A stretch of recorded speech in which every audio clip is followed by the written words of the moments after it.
Twinkle, twinkle, little star, how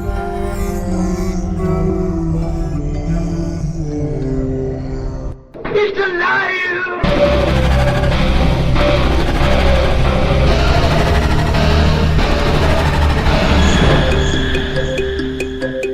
Welcome to where the weird ones are. Every time I speak, I want the truth to come out. Powerful figures in Hollywood as well as powerful politicians who are in fact not human. They're reptiles or they're lizards or perhaps extraterrestrials.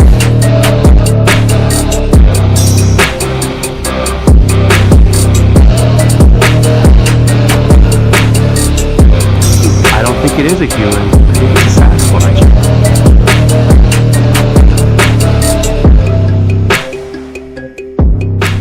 Go ahead and run. Run home and cry to mama.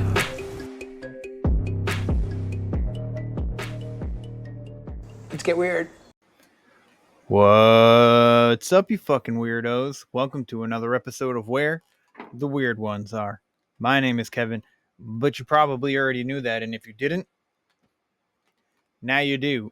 Today's episode is with author Adam Butler. Amazing dude. I can't say enough nice things about this guy. I really enjoyed this conversation. Very eye-opening, and it's one of those conversations that you kind of like dive into what is the meaning of being you, essentially. Like, who are you?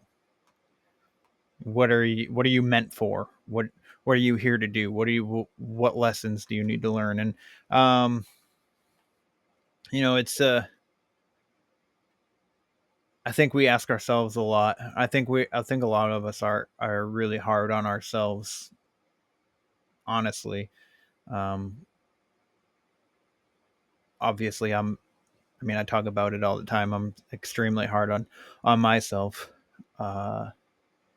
It's really hard to be open sometimes, especially, not only today, but years prior.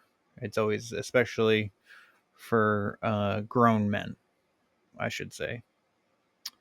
Not excluding that, women in any kind of way. I'm just saying it's always been fairly hard. Societal circumstances. And of course, it's perpetrated by ourselves, like the, I don't know. But anyway, so we dig into DMT and Adam's research and basically his trials. Like he's been doing it. Talks a lot about it, about how he felt, how it made him feel, how he was feeling before he started doing it, to how he is now. Much more of a peaceful person. He knows himself inside and out a lot better now. So it was a very intriguing conversation, man. I can't, Adam is an amazing dude, and I like him a lot. And I think checking out his book is definitely going to be worth it for a lot of people. So, but anywho, so shout out to the sponsors real quick. Is Flavors of the Forest, Bigfoot's Breath, raw garlic dust. It's very good, very potent, a lot better than anything that you're going to buy at the fucking store. I can tell you that much right now. So they freeze dry the garlic and compound it into a dust. And man, I got to say, it's probably the best powder you're going to get, in my opinion. I've been eating it. I put it on everything. I just put it in spinach and artichoke dip for football today, for the football game today. Patriots, obviously. It was a terrible game today, but I do think we found I think we found a quarterback that we got to build an offense around him because the offensive line is not. Anyways, I'm not sorry. I'm not trying to get into sports, but football is the one thing that I have to kind of like disconnect me. But anyways, so yeah, so the garlic is fucking awesome. It's amazing. You're not gonna regret getting this shit. I promise you. I fucking promise you. So head on over to flavorsforest.com/weird. Get yourself a case because once you have a little bit, you're gonna want it on everything because that's what happened to me. So, but yeah, they got lion's mane, ginger, and spicy garlic. So, can't go wrong. They're the Nelson and Matt. They're out of Oregon. Super nice dudes. Can't say enough nice things about them as well. So yeah, go check them out. Again, that's flavorsforest.com/weird. Go get yourself some Bigfoot's breath from Flavors of the Forest. So Saturday, October 26th, I will be in Ranson, West Virginia at the Ranson Civic Center. I will be vending and speaking, so I will have hot sauce and t-shirts, stickers. So if you're in the Ranson, West Virginia area, come on down, check it out. It's a free event. So it should be a good time. There's going to be a lot of people down there that I know, and yeah, should be amazing. Both me and my son will be there. So, yeah. Oh, before I forget, I am starting a morning show. It's going to be live on YouTube and Instagram on Sundays, every Sunday morning. Our first show is November 3rd. I will have a co-host. That's David from Down the Rabbit Hole. For a lot of people that listen that may know who he is. So basically, we're just going to do news and stuff and call-ins. So I do have a community open on WhatsApp. So if you're a member of that community, you can call in. And I put that in my story on Instagram. I should probably put it into my link tree so you guys can find it. So basically, we're going to talk about our week, the anything that we found interesting in the news for that week that we do just kind of like a news segment. So, and then we're going to do David's creepy video of the week. So we're going to show off a video that David found creepy, because we know if you follow Down the Rabbit Hole, he posts a lot of creepy videos. We might talk about sports, not sure, but we definitely want to do a segment of call-ins for people to call in, talk to us, whether it be like, I don't know, dating horror stories, or I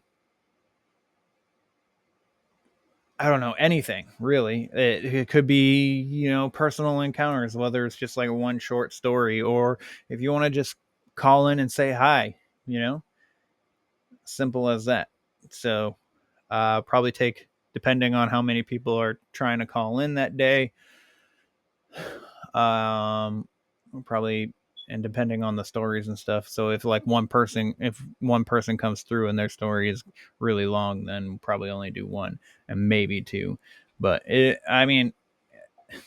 a work in progress. Obviously, we haven't even done it yet, so we'll see how it goes. But it's called Weird Java in the Morning.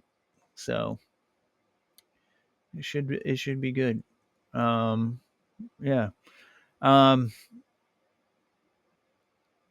I don't know. I'm excited about it. It was a random thought. There's a lot of other people that are doing morning shows, and I was just like, so basically, this morning show is a premise that I've been trying to get out there with a couple of buddies of mine. So I've been trying to get a couple of buddies that I grew up with to do completely another podcast, right? And it's set up the way that I would have wanted to do it with them, where we kind of like shoot the shit and talk shit about, things in the news. There's also going to be a segment where we talk about people doing stupid shit. I mean, maybe case studies and shit like that. But that's kind of like how it was born. It's just random. And I was like, I want to have a co-host. Like, I would like somebody to do it with me. And the first person I thought of was David, and he graciously said yes. So November 3rd will be the first of Weird Java in the Morning, a morning show with David and Kevin. So it's also a good way to promote my coffee business. So if you haven't gotten any coffee, please do so. It's very good coffee. I actually drink it myself, so I enjoy it. And I'm not saying that just because it's my coffee and I'm trying to fucking sell it. I actually drink it. So if you don't buy it, I'm buying myself. I'm just not going to get rich off of it. Not that I'm trying to get rich, but you know what I mean? It's good fucking coffee. So check it out if you're interested in coffee. If not, but yeah. So November 3rd, mark it on your calendars, 9 a.m. Eastern, 8 a.m. Central. I apologize if it's a bad time for any other time zones, but you know, it's a good jump to our Sundays because right after I could probably just go to the gym or some shit. Yeah, so we're gonna drink coffee, talk about news and updates. We're also gonna throw in a missing person segment. So each week, talk about we'll bring on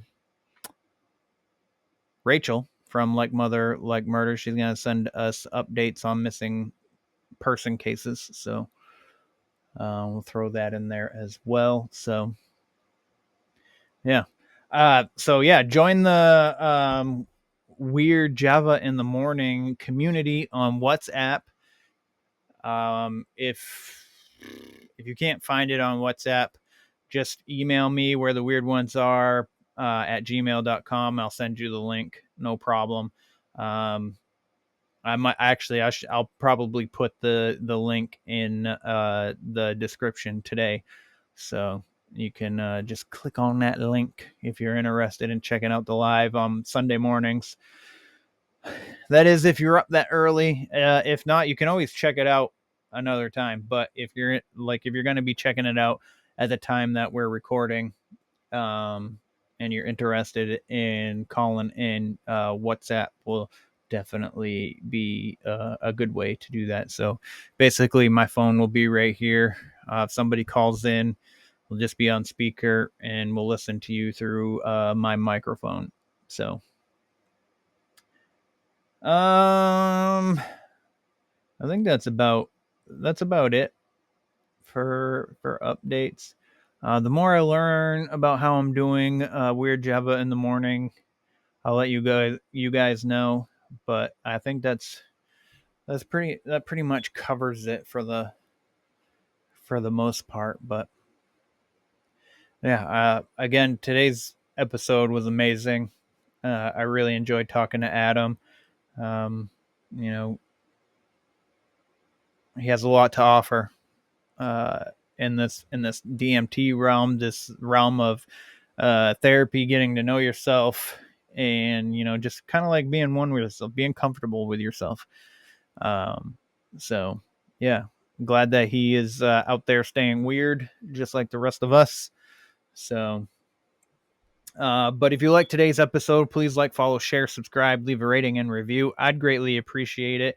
If your podcatcher doesn't allow you to leave a review, please leave a review on the website where the weird ones are, podcast.com. That's where you can get the hot sauce. That's where you can get the coffee. That's where you can get the merch. Yeah, so I would appreciate it. So, and if you're interested in being featured on the show, hit me up on my email where the weird ones are at gmail.com. You can also get at me through Facebook where the weird ones are, and Instagram where _ the weird ones are.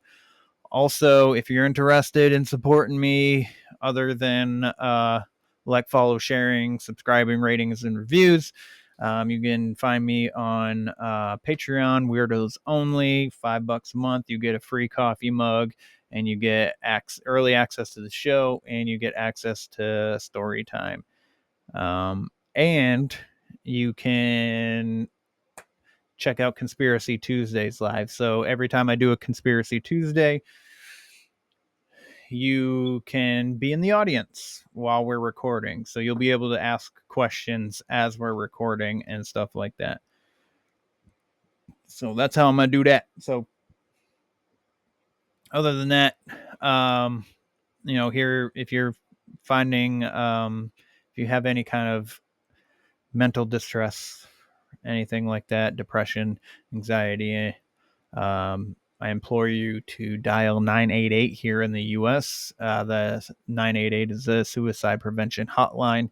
If you just need somebody to talk to, it's a great way to connect with somebody. You just want to be heard.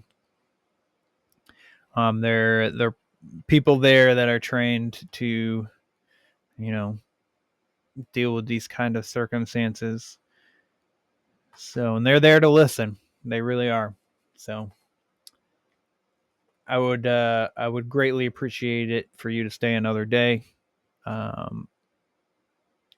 Stay as long as it's willed. Go. I mean, I know it's hard.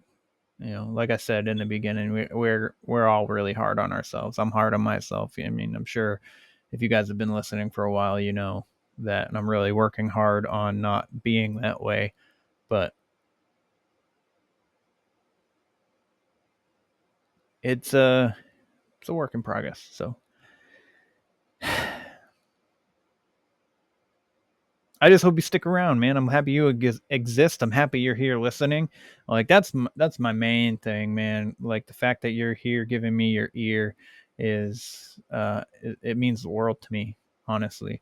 Like I could care less about the Patreon or you buying merchandise or fucking buying the coffee or the hot sauce or anything like that. The fact that you're here listening or watching means the world to me. So so all right, so I've been talking to your ear off a little bit too much, so why don't we get into today's episode with Adam Butler.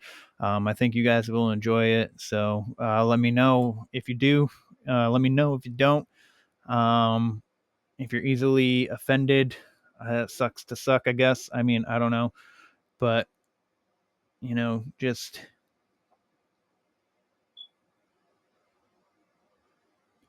it's the more you know yourself, the better you'll be. I say stupid shit sometimes. If I offend somebody, I'm sorry, but at the same time, I don't care. And I don't even really know where this is coming from. This is just like a random thought, I guess. It's not that I don't think I say anything in this episode that's offensive, but I don't think Adam does either. I guess I'm just speaking in generalities, but again, I'm talking way too fucking long, so let's get the fuck into this. They're coming to get you, Barbara.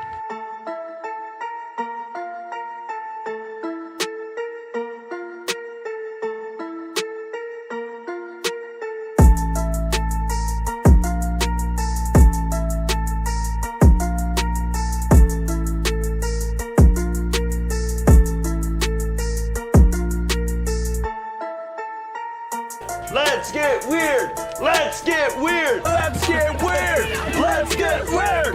Weird. Get weird.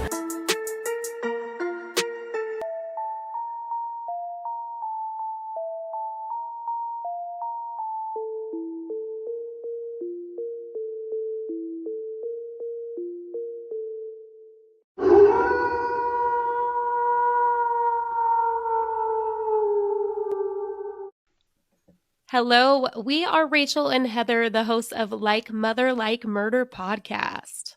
And you're listening to Kevin on Where the Weird Ones Are. Oh. What's up, everybody? Welcome to another episode. So happy to have you here.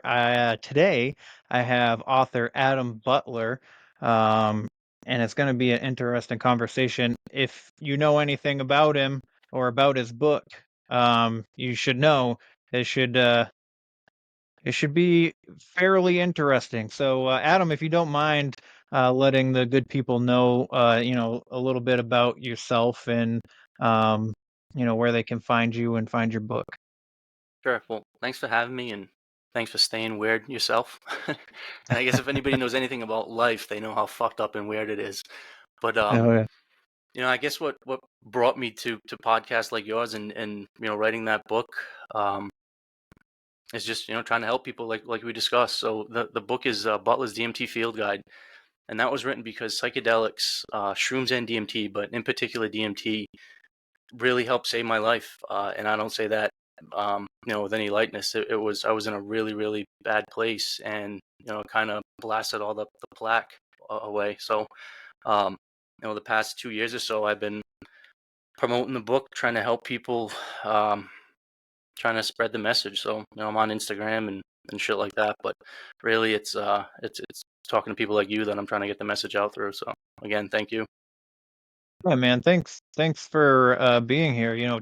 I say it in like almost every episode, but it rings so true, and it's something that I hold on to. But you know, time is our greatest currency, and the fact that you're here to discuss this stuff with me means the world to me. So I'm happy to have you. Happy to be alive. Well, and it's a phrase I'm trying to work out of my vocabulary, which is, it's corny, and I always kind of preface that with then saying something that's typically meaningful. But before this, and I'm sure you kind of have your routine before you go on air. But I looked in the mirror and I just said, I love you and I'm proud of you, which is, it's such a beautiful thing to say. And just knowing a little bit of your story through your podcast, it's like the ability of self-knowledge, which ideally will learn to self-love, will turn to self-love, excuse me, and then to be able to comfortably express that is huge. It's such a life-transforming thing, and especially for middle-aged men, where we're supposed to be tough guy, masculine, all this shit, where for me to finally get comfortable doing that. So I appreciate you saying that, and you know what, I had a couple of notes where I wanted to say thank you for pretty much the same shit. Like, thank you for staying weird. Thank you for being authentic. Thank you for not hurting yourself in the past. Thank you for talking about your little mushroom people that helped change your life. Because it's the more data points like that, the more, and not that either one of us trying to normalize our crazy experiences, but normalize information gathered through altered states of consciousness, whether that be DMT induced, meditation induced, hypnosis induced, whatever the fuck it is. The information that people like you and I are getting from those states are life changing, and in some cases like mine, life saving. So I'm happy that it's getting kind of the attention, not only through conversations like this, but hardcore scientific research in a lot of different areas, near death experience, shit like that. So yeah, it's interesting too, because it's weird. The weirdest thing I will say is that, like, leading up to a lot of my episodes before I record them, there's always something that happens to me that kind of like clues me. Not, I don't really know how to say it, but it like kind of like gives me like an intuition or a glimpse into what this week is coming up for me for episodes. So like yesterday I was watching the Patriots, and this random commercial, like, because I don't watch a lot of TV, so the only time that I really watch TV is when I'm watching sports, and the only sport that I really watch is football. So, but anyways, there was a random commercial about hallucinogenics and about the scientific research that they're doing to actually help people, and that they're trying to like legalize it and stuff like that, and because they're like, it's really, I can't remember what the lady had, but she was talking about some of her ailments that she's been able to recover from through hallucinogenics. And I was like, that's weird. I'm talking to Adam literally tomorrow, and we're gonna be talking about DMT and stuff. So like, it's really it's I don't know. It makes me feel like I'm like following a path that I'm supposed to be on. You know what I mean? When I get like little clues like that, little snippets of what's coming or what's to be. Um, and it's, man, It's I awesome to do live like think, that. The yeah, synchronicities, the trail that they lead are awesome. yeah, that's the word that I was looking for, synchronicity.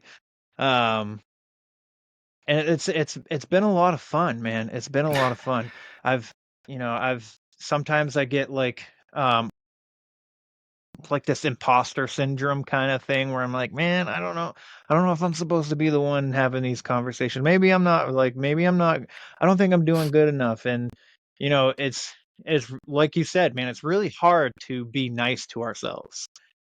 So, Well, like, let me, and, I just was talking to my parents before I came on air, and I said, I think with any book you read, right, or any movie you watch, or any podcast, if you can get one or two tidbits that resonate with one or two people, and ideally you have hundreds or thousands or tens of thousands, and I can say honestly, just by listening to you and your guest, you've thrown out multiple tidbits in multiple, in a shitload of episodes to help people, and that's all you need. Do you need to have a perfect hour and a half production? No. Do you never, not to stutter? No. It's really just to your point, because maybe our random conversation will be that perfect synchronicity for somebody. And I can say now, a year and a half into my journey being an author, which prior to that, I had no social media desire. I was the guy in the corner that wanted no connection.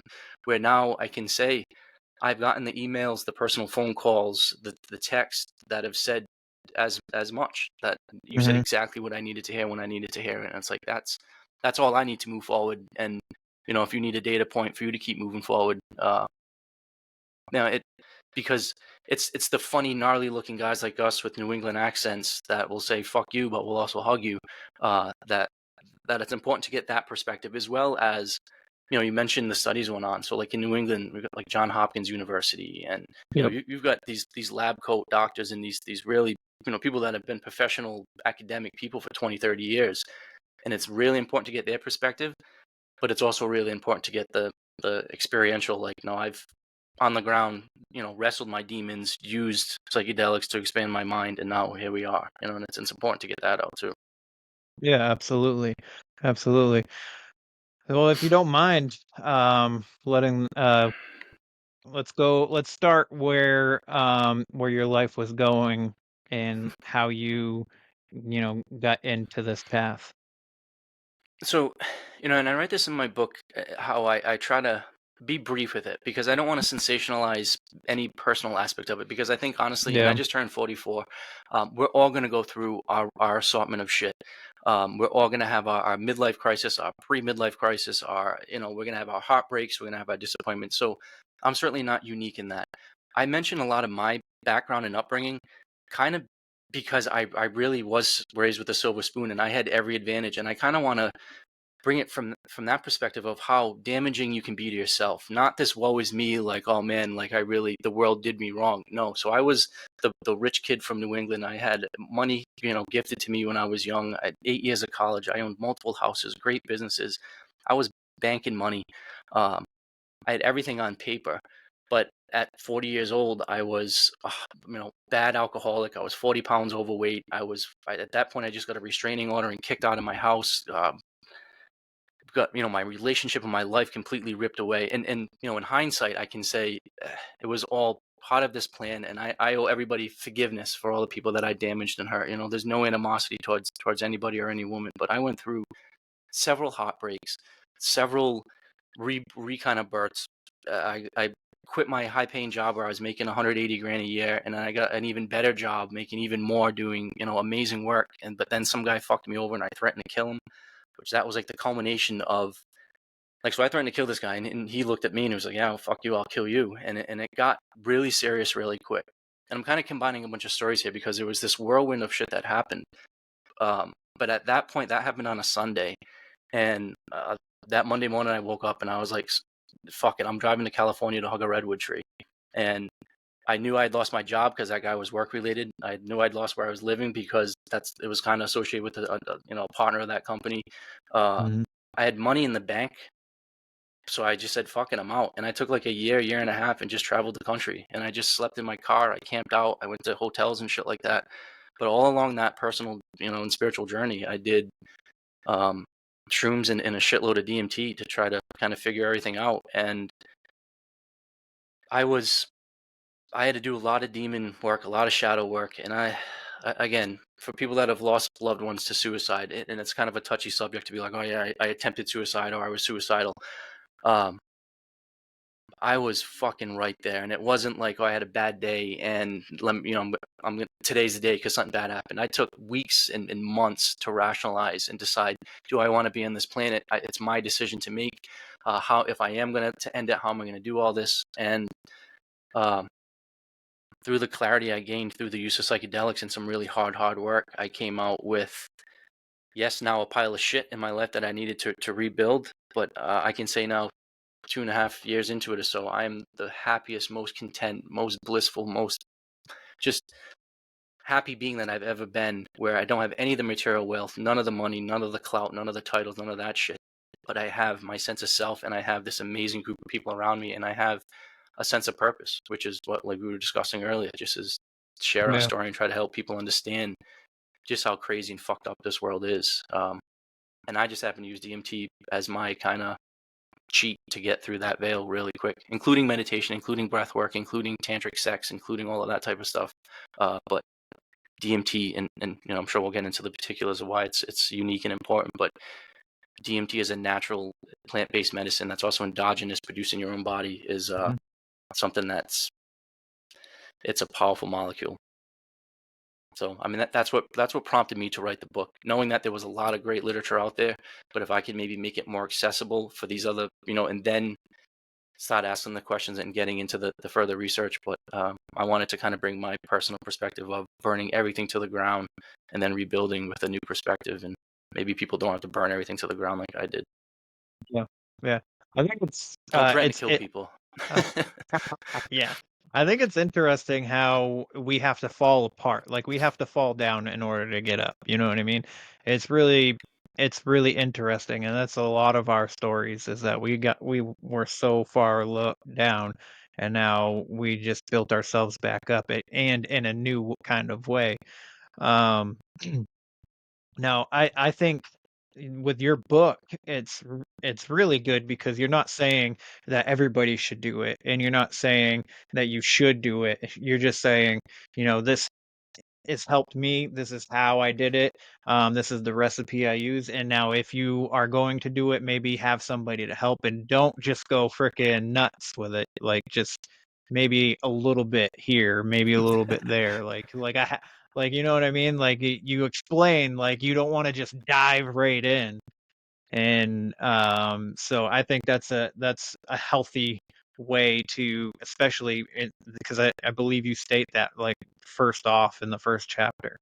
So if you don't mind, and I appreciate you bringing up that point. Yeah, full disclosure, psychedelics in general are not for everybody. DMT is definitely not for everybody.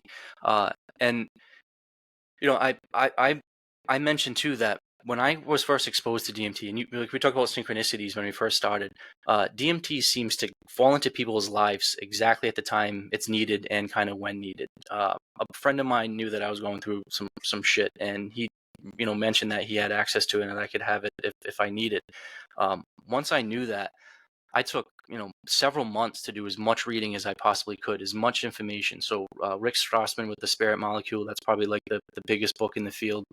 He did a study in the 90s that was really comprehensive. There's some great academic people like Andrew Gallimore that have some great books out there. Imperial College has some studies out. I did as much research as I could, including the podcast like Joe Rogan and the shit that kind of was out there for more views than anything. But I took quite a bit of time because I knew that I needed to respect this molecule and give it the reverence that it needed. So yeah, it's definitely not jump right into it. Don't do it at a party randomly because somebody gave it to you. This is kind of one of those, definitely set and setting is huge. Why are you doing it? And not that you have to do it just to rebuild your life because you're suicidal or in a dark place. I mean, there are ways of using it. And I have a chapter in my book about, transcendental sex, science, and art. How ideally, once you've kind of remove the plaque and now are kind of on the right path of love and connection and open consciousness. Now you can use DMT to really expand your experience here, and in all of those other aspects. So yeah, use it with caution. But and I mentioned too, my book is definitely if I were to tell somebody what are the top 3 books to read, my book wouldn't be in the top 3. Like if Mike can get in there to expose them to more information, it's really just the goal with this is to just open people's eyes or get access, get it in the hands of people that may not have been exposed to it, to give them the questions to ask or to seek in other more extensive literature, because it is a field guide. It's 95 pages. It's a 3-hour read. It's meant to be brief, but you mentioned the recipes in there, and those aren't my personal recipes. Those are taken from the internet. They're all over the place, but they work, and it's a natural plant-based medicine that's easily extracted from multiple plants. You can buy the plants legally in the U.S. It's it's easier than brewing beer. It's easier than growing pot. It's there's a lot of attributes of it, naturally plant-based, all of those. But then we threw out that word earlier, endogenous, meaning that it's found in your own body, naturally produced in your own body. There's research that's kind of showing that it's pineal gland related, but it flows through all aspects of your body. And that part of those two things are what initially attracted me to it, because it wasn't some synthetic like LSD or MDMA or something that you're going to be fucking tripping balls for 10, 12 hours and have to recover a day. It really is 6-7 minutes, and then you're back to full clarity and you're right there. But those 5, 6, 7 minutes are life-changing, and you can get a lifetime of information in them. So that a lot of I personally have never done it. I've taken mushrooms, and the only thing that mushrooms have done for me has made everything feel brighter and lighter. Like, so I was happy as a cucumber for like 15 minutes straight, and everything was super bright. Some things looked like they were alive. Like I had this like little rug in my bathroom, and it was like a shaggy rug to feel nice on my feet when I'm brushing my teeth or something, and I'm standing there, and it's just like, it looks like a bunch of worms are going like this, and I was just like, whoa, that looks cool. But like, I know like microdosing has become like a hot topic too. And a friend of mine who actually got me started on mushrooms, he was also telling me the same thing. He's like, even with he's like, because we had a discussion about DMT years ago. It was almost 5 years ago now, and he was like, I've done it, and I had this wild, crazy experience, and I was like, wow, I want to have that kind of experience. He's like, no. He's like, you need to at least like try mushrooms first and stuff, like, because I've never done anything like hallucinogenic wise. Like, I mean, pot was the only thing I have ever done. So he knew, we were best friends for like 20 years, and he knew what I've done and stuff like that. So he's just like, I was like, I want to experience that, and he's like, no. He's like, take like 2 mushrooms and then tell me how you feel after that. You know what I mean? So, but he had this interesting, like, it was like an outer body experience, like almost like astral projection kind of thing. Does that happen every time, or is it only like a first time kind of thing? So I would start with saying I mirror his caution, and I would agree with what he said, and that's actually how I started getting into DMT as well. So I did a little bit of LSD, paper acid in high school, early college. Same thing with shrooms, maybe a handful of times. But then from early 20s to 40, I just smoked pot, and drank up until, and we can talk about that now. I'm over 3.5 years sober, and shrooms and DMT definitely was a huge part of my sobriety. Good for you, man. But I started getting into psychedelics by shrooms for that very reason, because I felt as though you could kind of ease your way into it. So I started doing shrooms for probably about 6 months before getting into DMT. But I was pushing it at 3, 4, 5, 6, 7 gram doses, not these huge heroic doses, but really going pretty deep. And I was getting really, really good therapeutic value. I was able to, I think the best way to describe it was, you couldn't lie to yourself when you were under the influence of 5 grams of shrooms. You couldn't look yourself in the mirror, whether it be a literal mirror or a proverbial mirror, and bullshit yourself. Where you could bullshit your therapist, you could lie to your parents, you could lie to your girlfriend or your husband or your wife. But there's no fucking way you're gonna lie to yourself looking at you deep in your soul in the mirror on shrooms. And that finally allowed me to say, fuck, man, like, you're narcissistic, you're mean, you're belligerent, you're drunk, like, look at you, like, and not in a beat yourself down, but more in a just like, you need to take ownership of this shit. And if anybody else would have said that to me, I would have taken it offensively. I would have been like, why the fuck are you attacking me? Look at all I've done. Look how much money I've made. Look how many houses I've owned. Look at the grades I got. I would throw my material and my societal success as an excuse to be a fucking douche. But once again, that smirk got smacked right off my face quite a few times in that deep shroom space. And sometimes people talk about bad trips, or I've never had a bad trip where it's like, these horror movies where you're getting chased by devils or demons. The bad trips or the hard trips are the ones where you're seeing the shit that you need to see. I never interpreted that as bad. I was really like, this is coming from me, so I've got to take it as true and from source. And so I get that's a long way of saying that. Yeah, I agree with what your friend said, because the shock to the system of DMT can really, it will blow up your perspective on life. Now, in my particular case, I was suicidal. I was fucked. I had, now I knew I was going to quit my job. Like, there was all this shit that was going on in my life that I didn't care about anything. So I was just like, whatever, if I blow it up, die trying, I'm cool with that. But yeah, there are ways of easing into it. But then, to answer your question about the experiences. So I've done DMT now over the years hundreds of times, and I've had countless breakthroughs. And you can kind of microdose DMT, and I talk about that in the book too, about how you can integrate it into your sexual routine. You can kind of use it as part of your meditation and use it before the gym, like things like that. But if your intention really is to blast off, this is where Terrence McKenna, he's also a name that's really big in the DMT and psychedelic scene, him and his brother.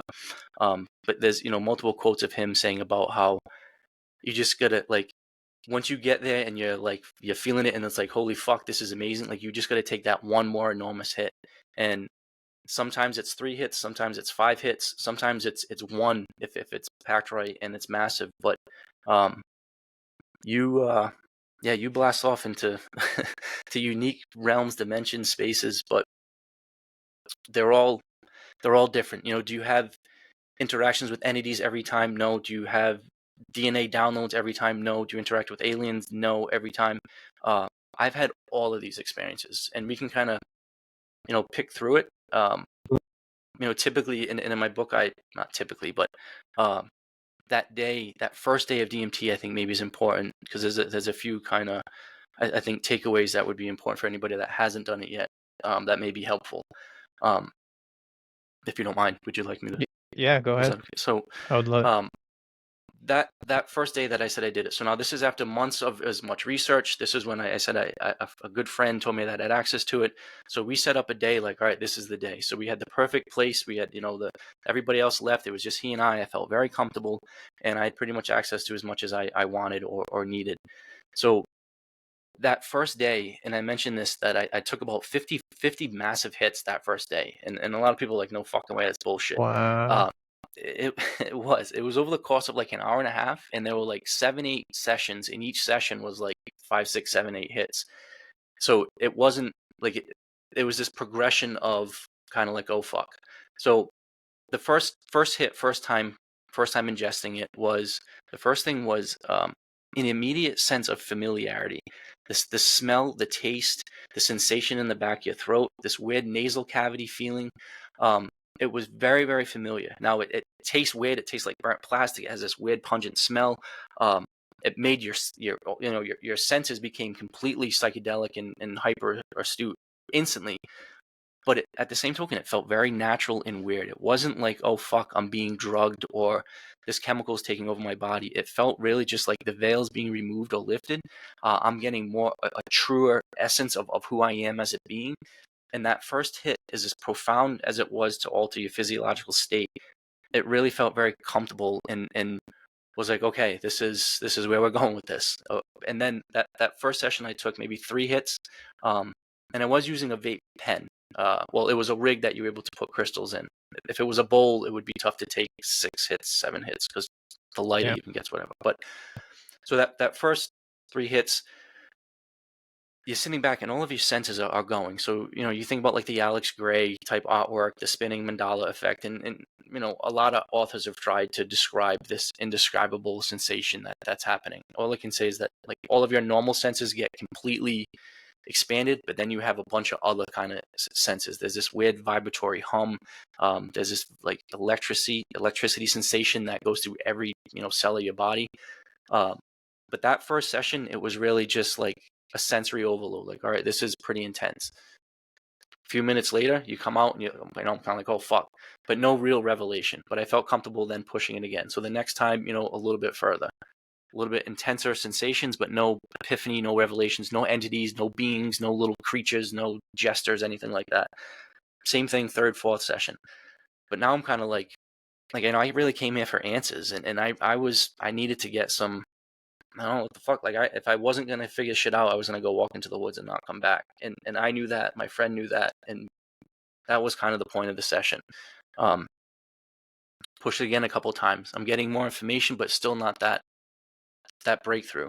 And then I mentioned that the last session was completely different, where I pleaded to the universe. Truly, I was like, listen, please, like, I need help. Like, if you want me on this planet still, like I'm whatever the fuck this is, like I'm asking for this to be a way for me to connect, and I need some help.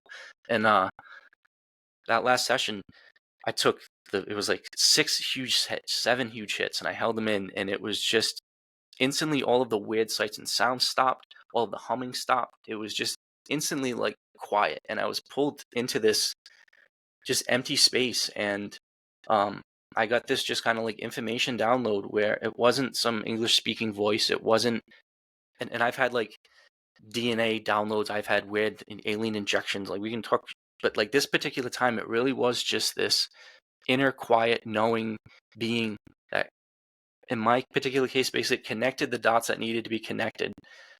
And ultimately it was, hey, don't connect the dots, enjoy the space between the dots, and live in the present. Don't worry about the past and the future. And it was these kind of just basic things that I needed to learn. And I came out that last session just in a crying mess on my friend's floor, knowing now that I didn't need to keep thinking about the shit that I had been thinking about for 15, 20 years. I didn't have to keep sweeping the shit under the rug. Now, it put a spotlight on all of my shit. And so it wasn't like, oh, all my problems are solved and it's some, miracle pill. It just meant that I personally didn't need to waste my beautiful, precious energy wasting on external shit, that I could keep it internally to help and create. And it was really of blasting, I use the analogy, the plaque. So I think just society builds up bullshit, plaque, all of this crap on people. And it's twofold. It doesn't allow the beauty and light and love of God, however you want to word it, connection to source. It doesn't allow that to enter your body and being, but then it doesn't also allow you to radiate and shine your uniqueness, your weirdness, to show your books, your coffee, your hot sauce, your movies, whatever the fuck people want to express themselves. You can't do that if you're covered in shit and plaque and you don't have a sense of self. So long-winded way of saying that first session really was a matter of me knowing who I was at the core, which was one with source and being in connection. And then from there, it's now been just a continued exploration of what are these altered states and what can I learn from it. But so that first day was a fucking, that was a life-changing, mind-blowing day. But yeah, man. Well, I'm glad. I just want to say I'm glad you're still here. I'm glad you did that and you were able to find yourself, your sense of self, and were able to continue moving forward because I've been there 3 times now to the point where I'm just like, man, it would just be better off without me here. And two of them was when I was a kid. I was going through those thoughts. And it just the mushroom people story that I experienced, which I still am not 100% sure if it was a real experience. It feels real. it felt real. I have the visions of it and everything, and I remember everything around it organically and stuff. And that happened not too long after my first attempt. So could that be something to it? I don't know, but No, the answer is yes. I would say, not that I'm some, but trauma is a huge veil remover, or a huge I don't know, like, and that's just not from my own, just from a person that's trying to collect story and data on as Yeah. many of these kind of weird things. That seems to be a very, very common thing. Now, whether it be like epilepsy that's from birth, or whether it be accident, or whether it be trauma from whatever. But yeah, no, I don't doubt that at all. That you were able to access a deeper part of being what a human is, because you removed some sort of chunk or shit. Yeah. And and that's kind of like for people that. So I guess a couple of things. You talk about like DMT and shrooms not being for everybody. I agree. Like, there are ways through meditation, through prayer, through going for a walk in the woods, that you can get to Absolutely. these levels of ecstasy. And then, honestly, too, with DMT being endogenous, you can actually have your own DMT trip. And there are beautiful videos where people tell you how to go through those breathing routines. I've done them myself. Like, you can kind of make yourself high with your own DMT. But I think the bigger point is, and a lot of your guests talk about this, and you talk about it a lot, what the information that can be gained from these altered states of consciousness. So whether that be lucid dreaming, whether that be a psychedelic state, whether that be aura induced from migraine headaches, or like you were saying, when you were a 10-year-old and you had this experience in the woods, are they tangibly real? Are they, and there's a whole range of spectrums. But I think what can't be disputed is the effects are real. The power is real. The ability to change and correct paths is real. The ability to save lives is real. The ability to allow you to kind of be comfortable being your own unique weird self kind of happens through these strange events. And the more people are comfortable sharing it and leaning into it, knowing the power of, oh, that was just a dream. It wasn't just a dream, man. Your consciousness is still powerful as fuck in any state, and more so when you're dreaming. So, it's like it's way bigger picture than just shadow work with DMT, or do shrooms to help get over alcohol addiction. It's more, how can we all tap into our expanded states of consciousness to then move forward to our next level of human evolution, which then means more love, more connection, more stuff where but we're not talking about just the hatred and nastiness and divisive speech. And like, I mean, you have children, correct? Like, Yes. what the fuck world are they being raised into? Like, we need to correct that path for them, to make sure it's not just this soup of ugliness and nastiness, because it should be love, creation, excitement. It's still kind of weird coming out of my mouth, because I was such a dark, nasty person before, where I hated myself and all beings and all society, and I wanted to fucking blow everything up. Where now it's like kumbaya, love and connection, but it's real and I feel it. And once you see it and once you experience what that feels like, it's so much better than getting drunk, so much better than ripping a bong or any of that shit. It's like, once you realize you're connected to this power source, that's awesome. Yeah. I think it's I've said it several times now. I think the whole purpose of the human experience is to give and feel love. So like, God is love, and I think that the whole purpose of us being here is to learn how to love, and to be able to give it and receive it. Um, so that's beautiful. Everything that you just said, man. Like, I think a lot of people lose themselves what trying to abide by these societal norms, and who even made these societal norms to begin with, you know what I mean? All right. Yeah. Fuck you. Right. So, but I mean, I Well, still like. I want to, Go if I ahead. could add to what you said about, the purpose being love. And so I agree. And that's the easy part to talk about. But I think both of you and I experienced, and we talked about like the trauma part, is though a tough part of understanding, and it took me some time, literally, a year traveling, just driving across the country, is that the other aspect of that, and this is where like the hermetic principles come in, and just scientific like laws of conservation come in, where everything does have a polar opposite, that there is an ebb and flow, that everything is in a vibratory state, meaning that there is motion. So as much as there is that love and connection, there is going to be, and it's not hate, whatever that is, disconnect or numbness, or there is going to be the dark part of it.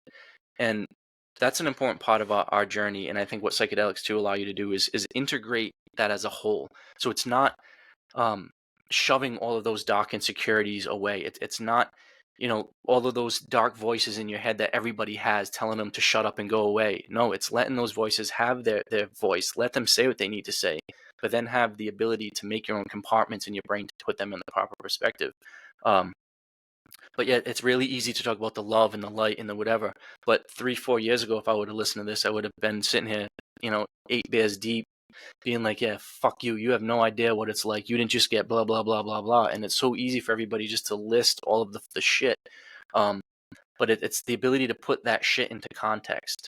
It's the ability, and this isn't just throw up all our dirty laundry to beat ourselves up, but I listened to one of your podcasts where you went into your prior relationship experiences and some of the abuses and the bullshit and the trauma that you went through with that. And I hate to say it, but it's like, not to say you need to, but because you've been through all those experiences, you will be able to see the lighter side of that. You'll be able to see the true connection, the true love, the true empathy and sympathy that you can feel with one another. And it took me 3 long-term relationships that ended horribly, including one in that restraining order. I've broken multiple hearts. I've had my heart broken. I've cried buckets and buckets of tears. Like it's been fucking horrible. That being said, I'm so happy I went to those low lows, because now the high highs that I've been to, it's amazing. And you almost need to know, you don't necessarily need to know just as so much what you want or what you're going after, as much as what you don't want and what you won't allow and accept into your life. And I know now the ugliness and the nastiness and the pain and the hatred and all the shit that I've experienced because I can now use that as a learning opportunity, never to have to experience it again. But I used to be rich. Now I'm broke. When I come to that balance, I'll be good. I used to have no love. Now I have a lot. I used to, it's like before I only had one perspective, where now I'm very happy that going through it's hard, but I wouldn't change that perspective, ability to have that range of perspective. And for people that are going through that dark shit, where they're like, yeah, fuck these guys talking about love and light. Man, you don't hit him or her. You don't know how lucky you are. And this is tough to hear, but if you're in a really, really low spot and you're at the verge of saying, fuck you, I'm done, it's like you're right there. Like, you're so good for you because you've made it that far, and you're exactly where you need to be, because now you can finally shed that last thing, say fuck you to whatever you need to say fuck you to, and start afresh. And you can't, maybe like I say corny, I gotta say stop using that, but like the analogy of the caterpillar going to the butterfly, or whatever type of transformation that you want to go through, like it's painful to shed that old psyche and that old personality, but you have to go through that blazing hot fire to melt off the shitty plaque. Yes.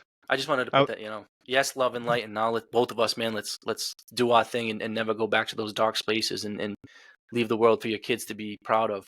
But we wouldn't have been there if we didn't walk through the gates of hell, beat up our demons, get fucked by some of our demons, and get the badge for doing so. I feel like everything that I went through, I was supposed to go through to be who I am right now, which is essentially what you're saying. And I did my last episode that I just did, that just came out, was with my kids, and they talked about how the difference between me and their mother, like if their mother tries to get them to do chores versus me trying to get them to do chores, and my daughter's like, I just do it because I'm scared of you. And I was like, I don't want you to be scared of me. Like I'm trying to break that stuff. Like, I was scared of my mom my entire life, and I don't want them to. And she was like, well, I guess it's not really a fear. She's like, I'm more afraid of the punishment. Like, I don't want my phone taken away and blah blah blah. I was like, well, I guess that makes sense. But like, I'm What a just great conversation to have with your kids, though. What a great conversation to have the balls to put on a podcast. But good for you, though, because yeah. you're giving I them their voice, and you're saying your voice is valued, and I want to hear it, which kids need to. yeah. And to have that conversation and be able to save it for, you know, the Yeah, future and stuff, to have that's it for the awesome. rest of our lives, you know. So but anyways, so we get into so you had this first experience and you did so many hits. What did you say, 58 hits? It ended up being like around 50. I think the math Oh, was okay. like 6 or 7 times 6 or 7, and then Yeah, yeah. But then So but since then, after that, then it was kind of like, all right, let's be a little bit more, whatever, kind of like not professional, but easy. approach it with, yeah, all right. So I had that epiphany moment. I had what I needed to get out of it. But now, my plan was now to have it be part of my normal holistic approach to well-being. Not and DMT is definitely not something you're going to smoke every day or something I think you can ever get addicted to. There were times where I did do it multiple days in a row or even weeks in a row, but it's something that it never necessarily gets easy. But just the progression of being comfortable to get into that space, and like now there's a lot of work being done in like the extended DMT state where they're trying to do it like intravenously, and instead of being in there for 6-7 minutes, trying to have people go in there for an hour, half hour, whatever, or 2 hours, and trying to just kind of become familiar with if there's anything that you can become comfortable with, or if there's any similarity, or if you can somehow get yourself to be able to orientate yourself without having your mind fucking blown when you get into that DMT realm. And I don't know the answer to that. I'm more curious than scared. I'm Yep. very comfortable with my body as the capacity to hold these vibrations, so I'm comfortable pushing it like that.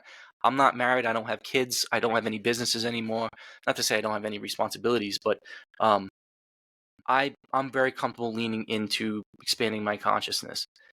But it's not, even that being said, it's every time it's with lengthy prayer and meditation. Every time it's with what is my intention. And honestly, a good amount of the times that I plan on doing it, I end up don't. Like, for whatever reason, the vibe's not there, the energy's off. I'm feeling something where it's just like, all right, tonight's not the night.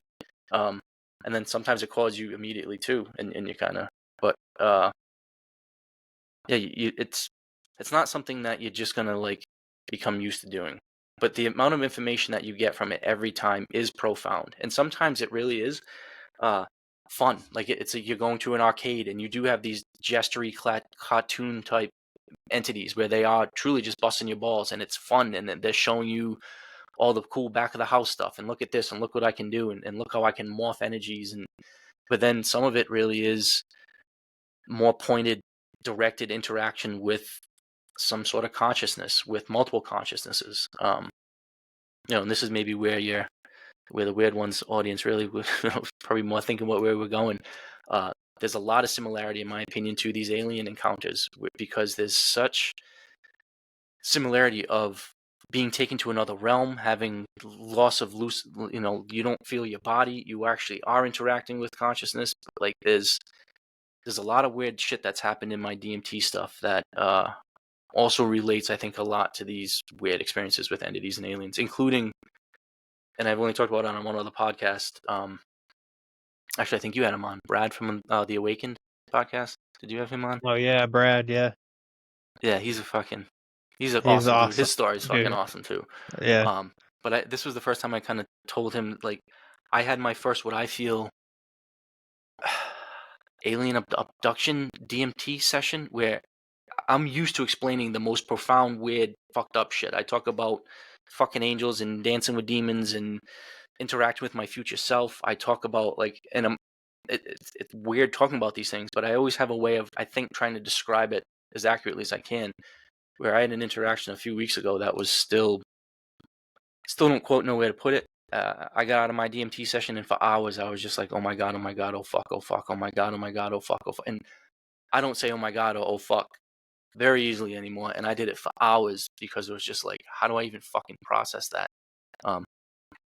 So yeah, we can we can get into that because I thought that was potentially alien-esque, and I almost kind of like I put it out there because you had a guest, Geraldine Orozco or whatever, the woman that was Roscoe. well, like hearing her story, there's a lot of people like her thing saying like as she's sharing her story, the similarities from other people and the commonality and the trends, and it's just like you get you kind of it's nice when you get answers from other people and you try to get this collective puzzle built. So like I'm still trying to find answers, but I had a very very weird experience that, like I said, sounded more alien than DMT entity, and it only has happened once of the hundreds of times. Okay, because I was gonna ask you if they ever felt like abduction, like when you experience these alien type entities. So So yeah. early on, it was the first like several slash dozen sessions were more just me going and exploring this world. So you smoke the DMT, you get into this DMT realm, this state where your consciousness is obviously expanded, and it's more like you're in this like hyperdimensional 3D IMAX or 4D IMAX theater where you're kind of sitting back and like taking in the show, and it's like, oh fuck, this is amazing, and you're just there, not really interacting with it, but you're just observing it. Then kind of the next level was that it was almost kind of like I use the analogy of going into a zoo but like I was the zoo animal. So like I would pop into this DMT space and like these entities or beings would be like, oh shit, there's a human. Look, there's one popping in. Almost like seeing like a firefly blink at night in the field and you're like, oh look, there's one. I feel like my human consciousness when I was DMT like kind of blinked into this space and it was able to like garner attention.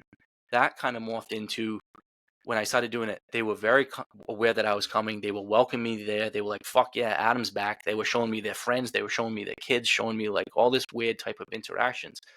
So yeah, that was kind of like I'm interacting with beings and entities, and they all took kind of different weird shapes. I did have an interaction that was very like probing and diagnostic. And at first it felt like, and this isn't the alien one. This isn't the one but this was more just like you're going into that space, and like I said, kind of being like an animal in a zoo. They were just very curious, kind of like poking around, looking. It was invasive, but it was more just kind of like, all right, yeah, cool. Like I'm here, kind of. Thanks for letting me into your playground. You can look at me and do your shit. I had that kind of, I guess, morphed into one of those experiences. I really did feel like I was interacting with my future self. And that was up until this last experience, that was probably the weirdest kind of like, oh fuck, come out of it and be like, what the fuck just happened? And that was very clearly me coming in being like, be calm, you're good. We're here to kind of check to make sure everything's kind of going right. Like really do a diagnostic check and to comfort me, to kind of be like, we're all in this together. It's me, it's you, it's us. Like we're all good. Like don't. And prior to this had happened, but that lack of fear of death and that lack of fear of dying, and to know that there's something greater than, is a very common theme of people that do psychedelics. That interaction was just one that really put the cherry on top, where I left there being like, all right, cool. There's definitely something after this biological reincarnation. Mm-hmm. But it wasn't. It was really just kind of like, once again, I'm in this DMT space realm. As crazy it is, it's where I go all the time. Weird interactions, probing kind of like diagnostic checks, but not any abduction, not any fear, not any like what the fuck, not any removal of my body, not any taking from my house, not any what the fuck. So I guess, leading up, like I'm building up some big fucking story. Like what happened, and it was Friday the 13th, and I don't know if that has anything to do with it, but it was because I haven't smoked DMT since, because it really shook me. It's been now, coming on a month, where normally when that first hit that you take, always there's this instant vibratory hum, and it's not like a nitrous oxide like woo woo woo, but it's more of a very steady high pitch, like that you're rising your whole bodily vibration to some other level, like and it's a faster, higher vibration, and you feel it, you hear it. That sensation is there, like first hit. Second hit kind of brings it up a notch, and then your senses kind of start morphing and moving on. Third hit is kind of that's when you blast into your space. Well, in this particular case, my first fucking hit, And it was a big one. I mean, my plan is always to take that first hit is try to be as big as you can, because that kind of sets the mood for where you're going. But the second I did that, I instantly got pinned to my bed. And I mentioned I use DMT while having sex, while having long, prolonged tantric sex. Like, I'm very comfortable with having my body feeling in DMT space. Even though you're out there, like, I can still, I love how I can feel all of my cells. In this particular case, I was instantly pinned where I couldn't fucking move. I was like pressed. I was removed from my room. So like when I open my eyes, I have this cool tapestry above my bed, and it's always changing and moving, and it's like I open my eyes and I have cool night lights and the fish tank, and so I like opening my eyes in the DMT because everything is cool and morphing, and it's like a trippy fucking movie. That's not what happened. When I opened my eyes, I was just fucking someplace else. I was not in my room, and I had just this sense of something scanning up through my feet, down my head, and then back. And I guess the analogy that I can use is recently there's been some commercials of like rust removing lasers. I don't know if you've ever seen that, where like you got like a rusty screwdriver or a rusty wrench, and this laser like goes up and goes back and it removes all the like. That's just what I felt and saw happening, and it entered my foot, went to my head, went back, and then there was this burnt metal smell that was in my room, in my body, on my fucking hands. And then I came back. And when I came back, I had weird shit leaking out of my nose for like an hour and a half. I shit blood the next morning. I smelled metal. I still smell fucking metal. I get out of that. Like, so when I came back, I literally just didn't. Normally, I lay in my bed after doing it, and I'm just kind of like, all right, that was fucking weird. Write in your journal, process what you just saw. This was immediately start to cry. I called my girlfriend and was just like, I don't even know what the fuck just happened. I went outside and smoked a blunt and sat out on my front steps for an hour, and just was like, and when I came back to my house, it wasn't scared like, oh, there's a monster under the bed, or look in the closet door because there may be an alien there, or some little gray person. Like, it wasn't that at all. I just really felt like something just got scanned, put in, injected. I don't know. And like I said, this is where it's tough to talk about, because what is it? Just because these are the topics I like and study and watch YouTube videos of? Is it just because I talk about aliens all the time? I'm thinking it. If I was a Christian, would I be thinking it was injection of Christ consciousness? If I was Buddhist, would I? I don't know how to fucking explain it, but something happened that night where I don't know, like something scanned, got inserted, changed my body, and I haven't felt the same since. Like, this was now since then, and maybe a stupid analogy, but the other day I went to the gym, and I normally do sets of like 20, 25 push-ups. I could do 50, 60, 70 push-ups, and I wasn't getting tired, and I was just like, what the fuck? Like, what? I've been working out like this for my entire life. Like, why am I feeling weird? Like, my body feels stronger, resilient, denser. Like, not so. In that experience, I didn't leave feeling. There was no negative. There was no bad. It wasn't like, oh fuck, like this was a negative interaction, or I got semen taken from me. It wasn't no anal probing. I didn't feel anything like that. It was just like I got some sort of something. I don't know. I'm hoping it was a level up or a fucking, I don't know, an antenna upgrade or something. But maybe you're part robot now. So a way of me kind of trying to put into words was, I feel like most of the other DMT upgrades, and I feel like they are consciousness upgrades, have more been like software upgrades. So like you don't see any physical differences. No, you're just whatever. You're downloading an app or a fucking whatever. Where this was the first time I felt like it was actually like a hardware upgrade. Like my body needed to be altered, not just my ethereal consciousness. And it was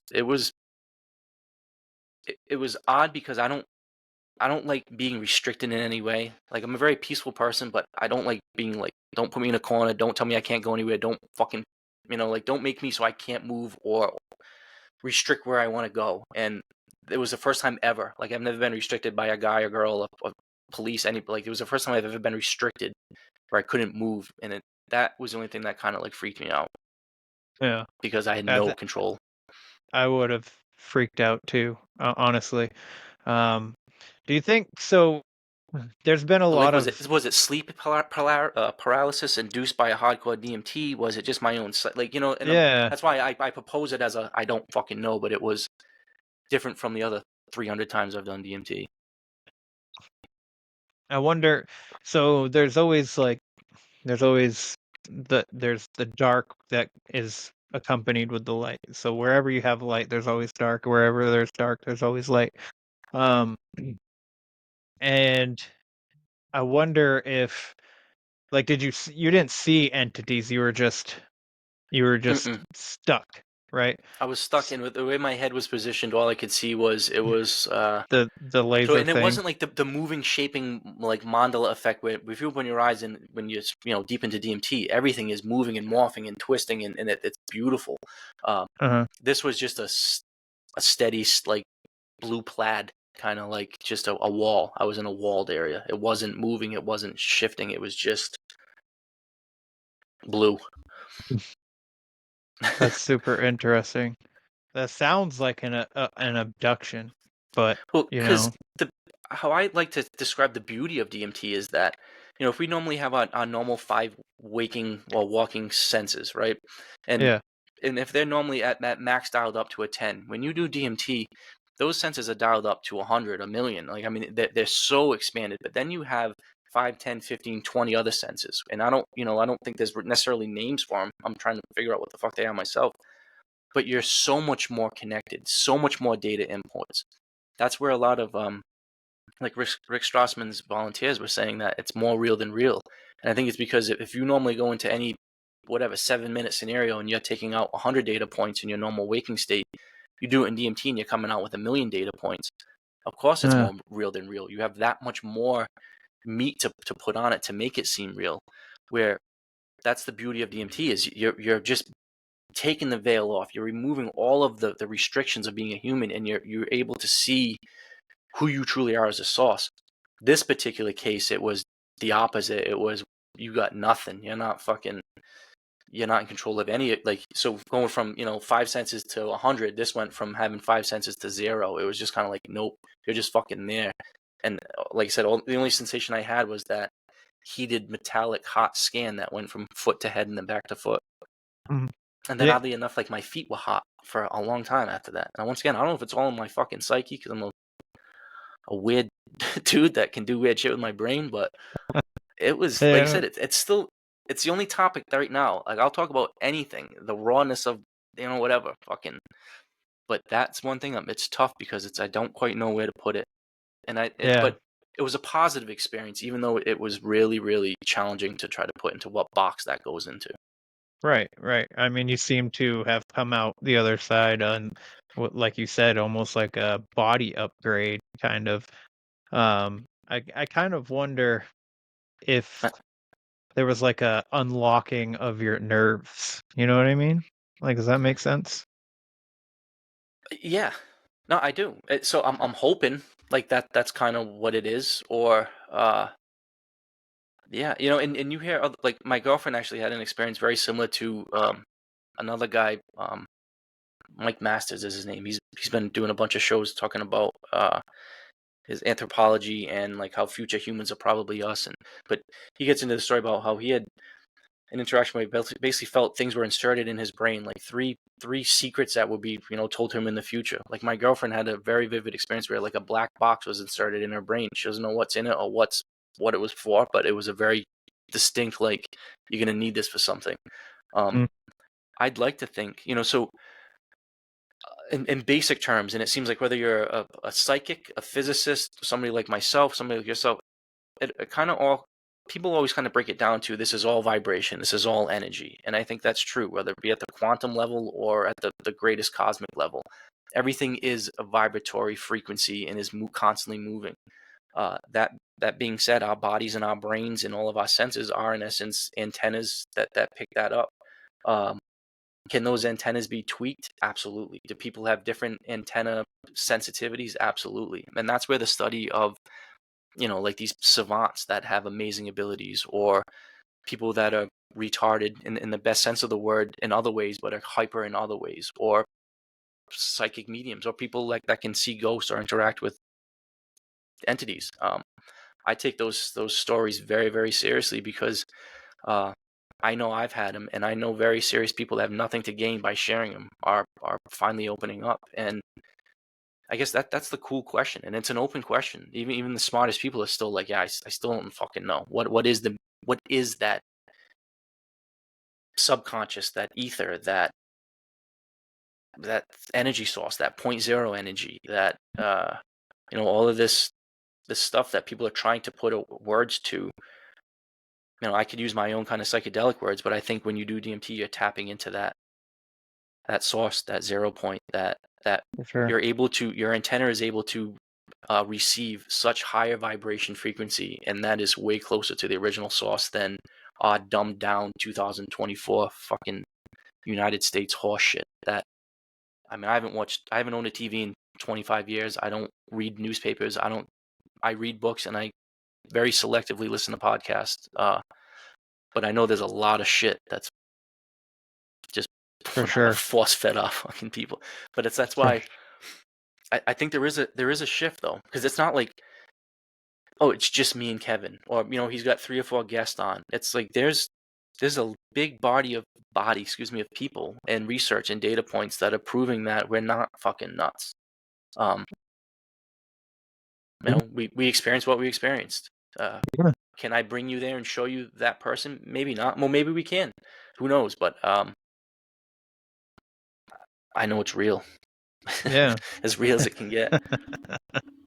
I mean, I always say, like, you can never tell somebody that what they experienced isn't real anyway, even if you don't believe it, but like their feelings with that experience are 100% real. Like the emotions that they went through and that they still feel are very real. Whether the experience actually happened or not, that's not up for debate. It's the emotions that and the feelings that come around it. So I think that's more important than did they really experience it or did they really not experience it.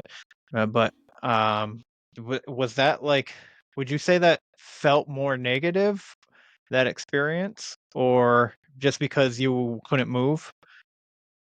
Just because I couldn't move, just because the restrictive aspect of it. Yeah. Honestly, I felt stronger. Like I felt almost like, and I'm not like a big Marvel comic guy, but it felt kind of like this weird, like superhero kind of upgrade. Like I got some sort of titanium fucking skeleton or something, or like I literally did get implanted with something. You don't I know, don't it'd know. be crazy. And that's why, like, next month I'm going to the Monroe Institute. I don't know if you know what that is in Virginia. I know. I don't really know. I've heard of it, but I'm not 100% sure. They use it's like a hemi-sync program is what they call it, and it's basically binaural beats. Yes. And the whole concept is if you put a different frequency in each different hemisphere, like your brain registers the difference between those, and that difference in frequency you're able to get to, whether it be an active creative state or a sleeping state or an out-of-body experience. You're able to kind of induce all these different states. But I'm going there because I just want to know, how does that relate to DMT? How does that relate to my own meditation? How does that relate to lucid dreaming? And that's something in my book I talk about, the ability of DMT helping with lucid dreaming, and that's something that's a really powerful thing, where if you do get into DMT or something that's interesting, to do it right before bed, like as you're laying in bed, with the intent of doing it and then going right to sleep, because it kind of like it opens up the gates and removes that veil, like I said, where you're able to have that crazy DMT experience for 4, 5, 6 minutes and then go right into sleep. And I found that allows then for, you wake up the next morning and you're able to have that whole multi-hour experience where you're really able to control and have meaningful interactions in your dream that you can actually remember when you come back. Which, I mean, you can certainly do without DMT, but I found that that's a really kind of fun way, to be like, yeah, cool, tonight I'm going exploring. I'm going to go to bed and fucking see where I go. I guess journey to the center of the earth. Or to the center of yourself. And you don't know. And both are just as interesting. But yeah, it could be either one of those spectrums. Yeah. I think my favorite part about you is that you're not doing it just to do it. Like, you're actually doing it because you're curious of these different aspects of it. Like, you're not, you're going to that institute just to learn more, you know what I mean? Like it's I think it's cool to I love learning and anything I can, especially when I'm on something that I really enjoy learning about. And that seems to be something that, the DMT, it seems to be something that you're locked in on, and it's a passion of yours to find out all the things that it can do. And I mean, like you talk about in your book, you decided to try it out with sex, and it had, a lot of positive effects for you. Um, but so I guess the question for me was, what made you like think of trying it with with sex? Was it just to see what happens, or where did you get like some kind of like download during one of the times that you were doing it, and it kind of like was like, hey man, why don't you try it with sex? Um, I guess a combination of some good fortune and some prior practices, I guess. Yeah. I'd always been pretty comfortable sexual and kind of like pushing my limits with that. Uh, and then the woman that I was with currently, Alicia, who actually I'm still with, who wrote the chapter in the book and kind of added a female's perspective to it. She was also going through some bullshit. So she was using DMT and shrooms as well to kind of help with her therapeutic work. And we knew that it made all of our senses hyper. We knew that it held up a true mirror to ourselves, and we figured what a great way for couples to explore further. And there's a lot of work done on MDMA and couples therapy.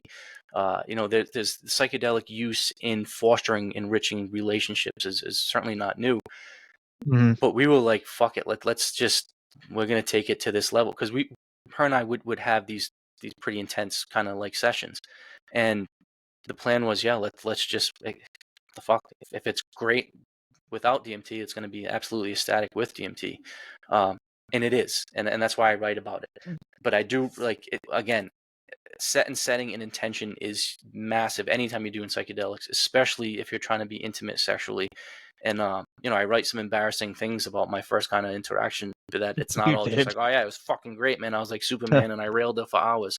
No, like the first time I did it, I mean, everything changed. I lost my erection. It was kind of like, what the fuck are we doing? But that's the point, is then that led to open, honest discussion. It led to us embracing what we wanted to do differently. It then allowed, all right, a reset. And then again, the beauty of DMT, after 6-7 minutes, you're back to like, oh fuck, all right, let's get a drink of water. What happened? Let's try it again. And then we've kind of worked into this really beautiful routine and we don't do it every time, but multiple dozens and dozens of times, where whether we do it together and we have a vape pen and you're just taking a small hit and you're passing it back and forth, so you're kind of riding this like just slight wave of just getting there, to one of us will do it and go pretty deep and then just lay back and have the other person do stuff to one another. Like there's a lot of ways of, and everybody's going to have their own methods in the bedroom, but we're able to really work it into either we're both going to enjoy it mildly, or one's going to go really deep. We're going to or we'll switch. And it's a beautiful way where to absorb the essence of your partner in every possible way. So the smell, the taste, I mean, if you're into all that shit, you can imagine how it is when you're completely honed in. You really can absorb, where, I try to write poetically about how your heartbeats synchronize, and you can like feel the breath coming and going, and like, and you anticipate each other's moves. And those are all beautiful, real experiences that certainly come with practice.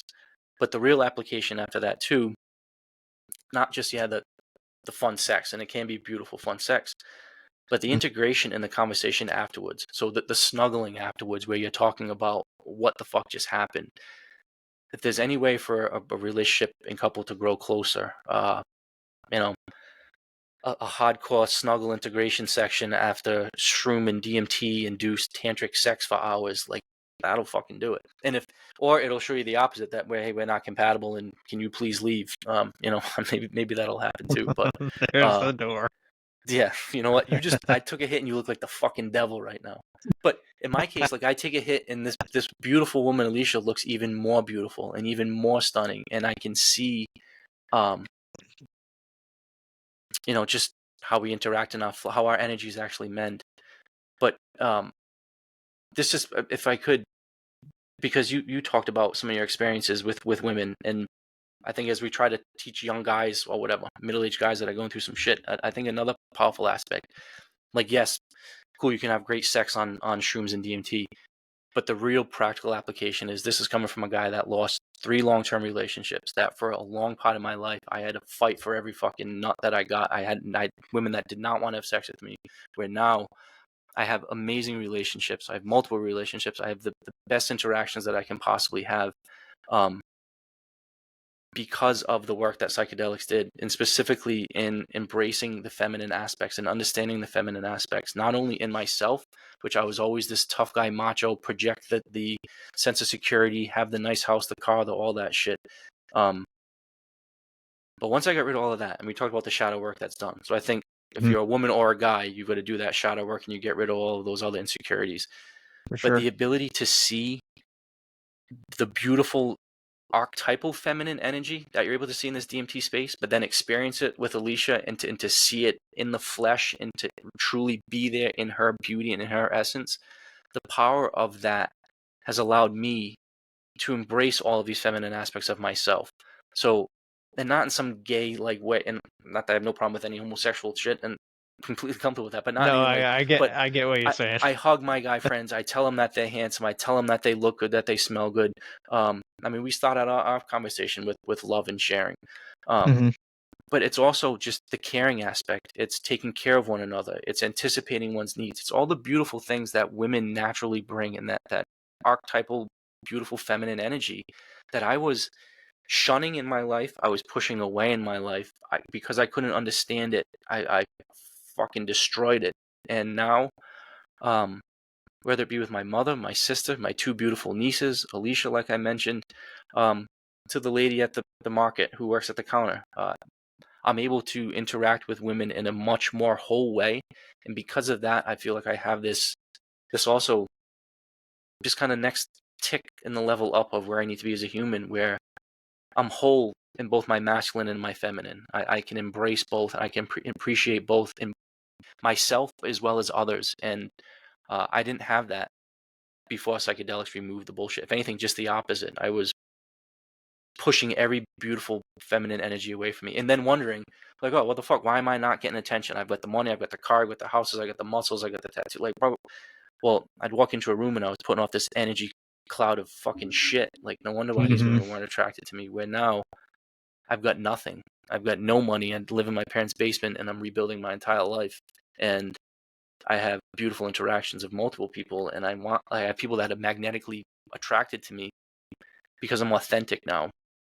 You know, so I put that out there too, with just people that are, once again, maybe going through some shit, where embrace all of the aspects of yourself to make you whole, where it's not, you can't put any one aspect above the other. Like, you really have to embrace it both. But kind of a tangent there, but that one, you can't, because you can't have the sex, because honestly, I would have approached trying to get a woman to have sex with me on psychedelics in this full of bravado way, like, what would, like, 3 or 4 years ago, it would have backfired horribly. I'm saying, you know, as a guy, if you're approaching this situation, embrace your femininity before you approach a feminine woman trying to say, let's do some shit together for the betterment of the experience. But yeah, maybe do some shadow work before you even do DMT too. Maybe. Oh, absolutely. I don't know.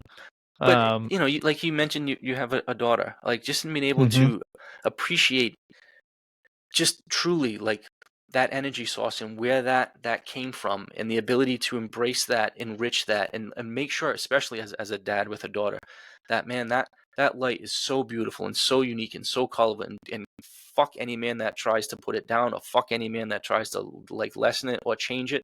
That light is beautifully perfect just the way it is. And again, I was the guy that would, I hate to say it, try to change a woman to make her fit me better, or to try to make her more like me. And man, I regret that, because I had several beautiful women in my life that I lost because I was a fucking dick. Yeah. So don't do that either. Not you in particular, but right. Well, I want to go back to the how you, not in a gay way, but like, I tell guys that they look good or whatever. Well, I want to say to that, I think it's important for us to build each other up, because we lose way too many guys every year to self-harm. And just because I mean, it's like it's the leading cause of death in men in the United States, is taking ourselves out. And I think the more that we are, kind of like vulnerable with each other, I think is a good way forward to kind of like get that stigma away. And there is, like you said, I mean, you have a balance between your masculine and your femininity, and I think that is amazing.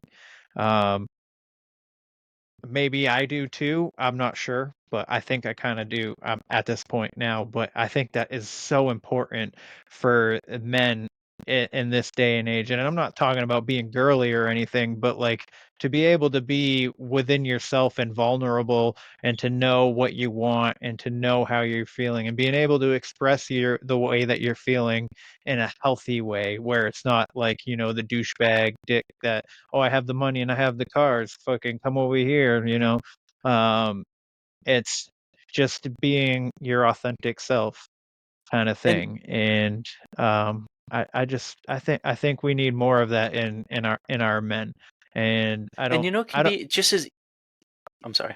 no, I was just gonna say, I was just last thing I was gonna say was, I just don't think that feminizing our men is a good way to go either. Like, yes, there again, like I think that our men should be able to be vulnerable with not only each other but with females.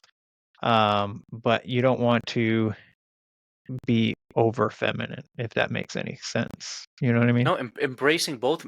If you're comfortable 100% in your femininity, you're going to be the strongest masculine guy, and you can actually be a gay man and be 100% masculine and powerful and Oh, for embrace. sure. So your sexual preference, in my opinion, doesn't necessarily dictate masculine or feminine. Right. Fuck, where was I going to go with that? I Oh, was I about was talking I about was how sorry. my train of thought was just going to be about how it doesn't necessarily need to be. It's so easy in the default mode is to kind of be a ball buster or to bust chops or to kind of so it doesn't necessarily have to be this deep, hey, come here, let me embrace you, let me give you a hug, let me pet you back and tell you that you're beautiful. It could just be maybe if somebody's telling themselves that, hey, I'm a loser.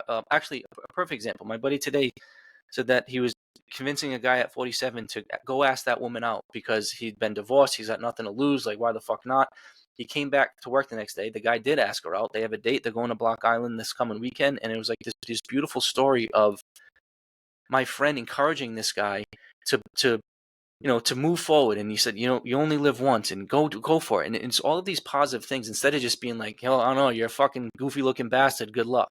Now, was the guy that said that, would he have been bad or negative?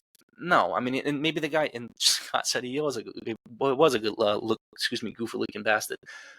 But you don't need to say that. You can say the positive thing because that positive Mhm. thing, it has to do with nature and caring and being empathetic and being sympathetic and putting yourselves in another person's shoes.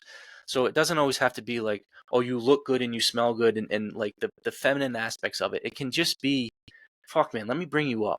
And I mean, you've mentioned that Yes. topic multiple times. Just be the nice guy. Don't try to, like, if I go in a room, I'm not trying to be like, all right, I make more money than him. I got a bigger dick than him. I fucked more girls than him. I'm walking in there being like, how can I bring up everybody in this room? How can I make that artist be more creative? How can I make that builder think he makes the best houses? How can I tell that cook that these brownies were fucking amazing? How can I tell that shoemaker that his shoes are the coolest ones I've ever seen? Where, for the guys trying to get this alpha male status, it's like the the Navy SEAL or like the hardcore Marine guy. They're not the loudmouths in the bar running their mouths. They're the quiet guy in the corner that if shit goes down, they're going to fuck up the whole bar because they're comfortable. They've actually been tested. They know what's up. The loudmouth Mhm. running his bar is the fucking, the backyard bully that's just going to get smacked down. And it's like being comfortable in your masculinity doesn't mean you walk around with your chest puffed up. It means when you need call to action, you actually do it. But it could simply just be not trying to exert yourself as the big man in the room, as the guy with the whatever, that let me belittle you so I think I can look funny in front of the fucking women. It's no, if anything, be the wingman help that guy get that woman, and you know what, that lady's 2 friends will see you do that, and you'll go home with the 2, and like, you know, it just, you put more positive constantly instead of more negative, and Absolutely. that's the big message too, is that through all of this, you and I benefit the most. Like, me saying that I'm the most happy, content that I've ever been is benefiting me. Like, I wake up full of fucking piss and vinegar ready to go. I go to bed with prayers of gratitude and contentment, and I'd never have a fucking bad day, because every day I'm looking for the experience. I'm not looking for an outcome. I don't give a shit what happens. I'm just there presently in that moment. And every person that comes into my life is there for a reason. Every opportunity or experience, negative or positive, is there for me to learn.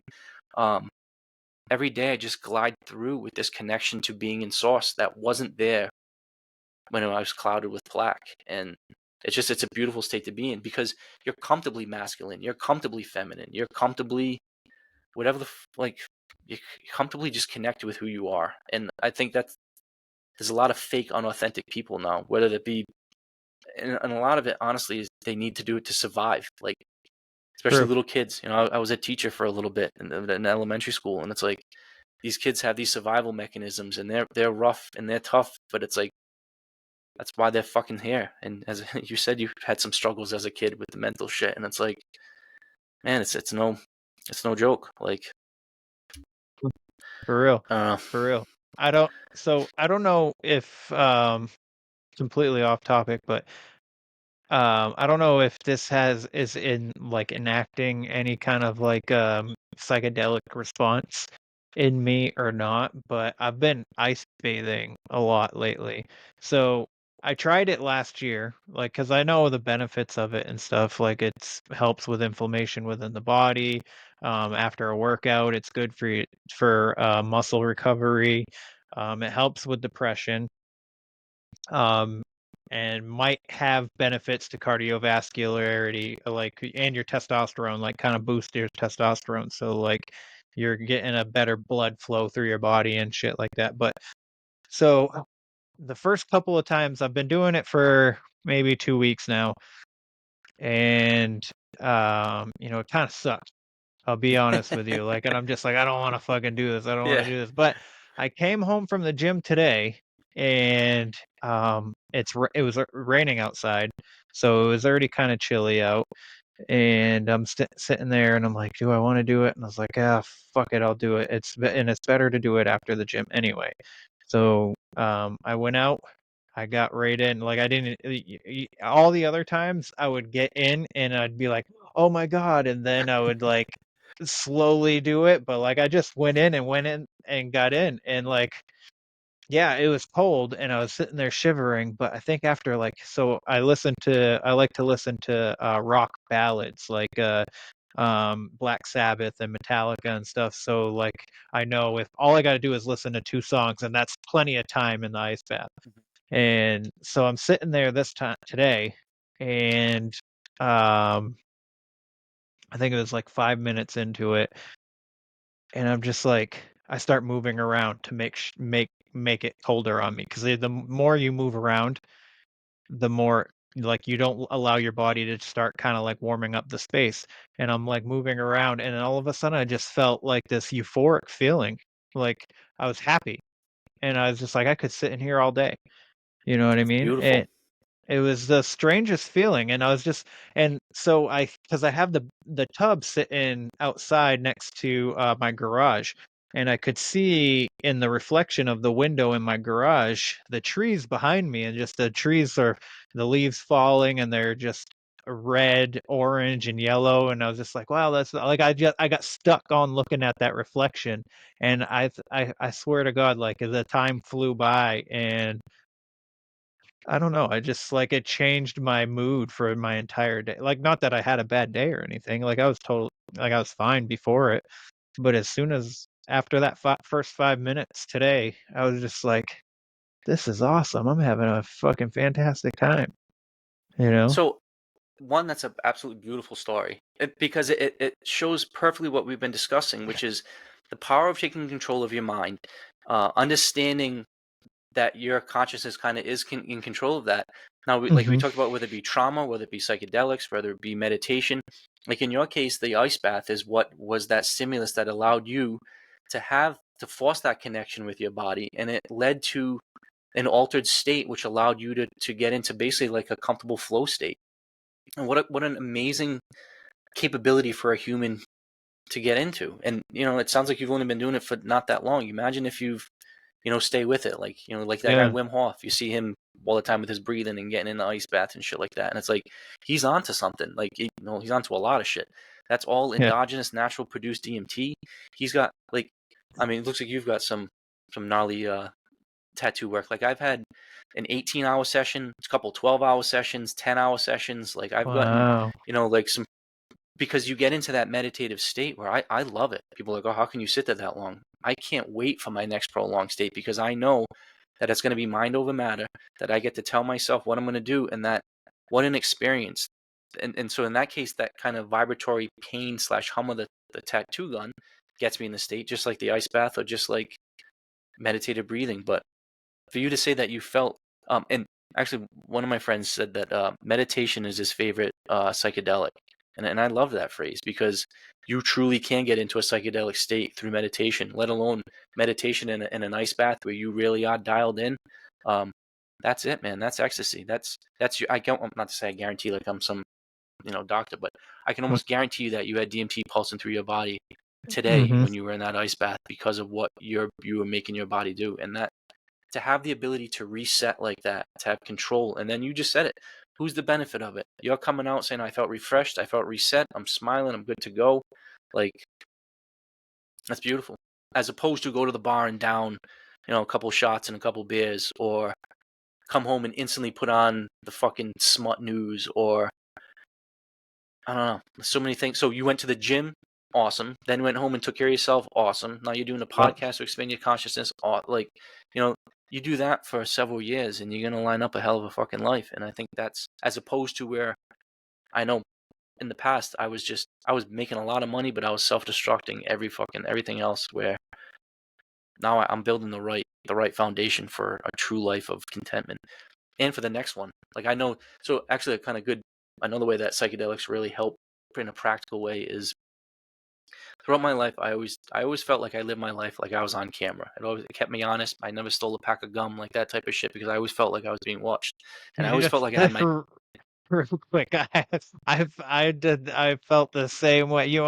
I used to pretend I would make soundtrack music in my head. I'd be walking down the street and I'd just be like, "Da-na-na-na," like making some kind of like music with my mouth, pretending like I was in a movie. But anyway, so sorry to interrupt, but I just felt like I had to say it. Oh, I do that now, fucking at 44 years old. But before, it was always my Pepe, who was an amazing man and very influential in my life, and then God. Whatever my interpretation of God has fluctuated quite a bit over the years, but there was always a concept of something greater. But now I have, Pepe, God, and then I kind of have, like, in the middle above it all, like my psychedelic DMT entities. Or I know that when I go into the psychedelic space, I'm gonna have to answer for my actions, for my words, for my thoughts. It's not like, oh yeah, well, I wrote something down that was pleasant, but as I was writing, I was saying, yeah, this bitch is whatever. Like, there's no lying to your psyche and to yourself when you're in these psychedelic states, and that keeps me whole and pure in my non-psychedelic state, because I know that there's, like I said, now there's Pepe, there's God, and now I have myself looking that I have to answer to, and not some haha manipulative, like, I know I'm going to tell the therapist to make him feel like this, or I'll be able to get away with this. There is no fucking, like, I wrote the script, I wrote the movie, I wrote the game, so I can't fool myself. You know what I mean? It's like any roadblock or any sabotage that I put in there is because I put in there. So it's like, you can't fool yourself, and that's a very powerful thing to know. That one, I'm not worried about stealing a pack of gum. I'm not worried about doing something shady. I'll always open the door for anybody at the walking into the store. I'll always offer my services. So it's not the little things like that. It's the big consciousness stuff. Like, what do I need to do to represent me, Adam, as a human pinpoint of this consciousness that will always make me proud? Like, ultimately, when you go to the gates of hell or heaven or whatever, when you meet your maker, what are you going to have to reflect back on? And I can now say, since my DMT experiences, I think I got a really clean slate. I mean, I'm a human, I'm flawed, I make mistakes, I'm certainly not perfect, and I'm not this enlightened, like, oh, I got it all figured out. But I think if I stay true and authentic to myself and my purpose, and that purpose being shed love and connection, which I agree, that's my purpose as well. If you stay to that, I think everything else will fall in.